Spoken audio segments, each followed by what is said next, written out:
ఏటి గట్టు చెబుతుంది అడుగు మన చేపవేట కథలు,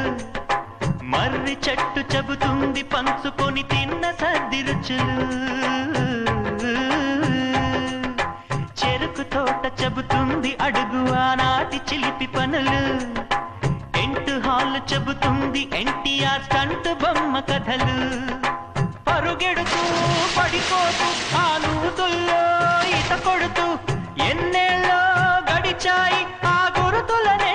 విడిచాయి, వయసంత మరచి కేరింతలాడే ఆ తీపి జ్ఞాపకాలు కలకాలం మనతోటే వెన్నంటే ఉంటాయి, మనలాగే అవి కూడా విడిపోలేనంటాయి.